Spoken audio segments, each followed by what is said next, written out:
ജനീവയിലോട്ട് പോകാൻ ഗ്രനോബിൾ റെയിൽവേ സ്റ്റേഷനിൽ നിൽക്കുകയായിരുന്നു. അപ്പോഴാണ് ഈ സംഭവം കണ്ടത്. ഇതിവിടുത്തെ സ്റ്റേഷൻ പിയാനോ ആണ്. പ്ലേ ചെയ്യാൻ അറിയാവുന്ന ആർക്ക് വേണമെങ്കിലും വന്ന് വായിക്കാം. പക്ഷേ ഞാനവിടെ വേറൊരു സംഭവം കണ്ടു, അതെനിക്ക് കുറച്ചുകൂടി ഇഷ്ടപ്പെട്ടു. ഇതൊരു ഷോർട്ട് സ്റ്റോറി ഡിസ്പെൻസറാണ്. എന്ന് വെച്ചാൽ ചെറുകഥ ഡിസ്പെൻസ് ചെയ്യുന്ന ഒരു കിയോസ്ക്.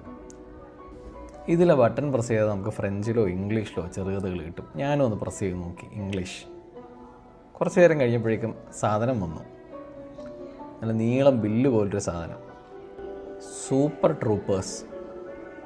ഈ സംഭവം ഞാൻ പാർവതി അടുത്തും കൂടെയുള്ള ജോണിൻ്റെ അടുത്തും പോയി പറഞ്ഞു. അവരും പോയി എടുത്ത് 2 എണ്ണം. ഇത് വേറെ കഥയല്ലേ, plum tree. You got a different story.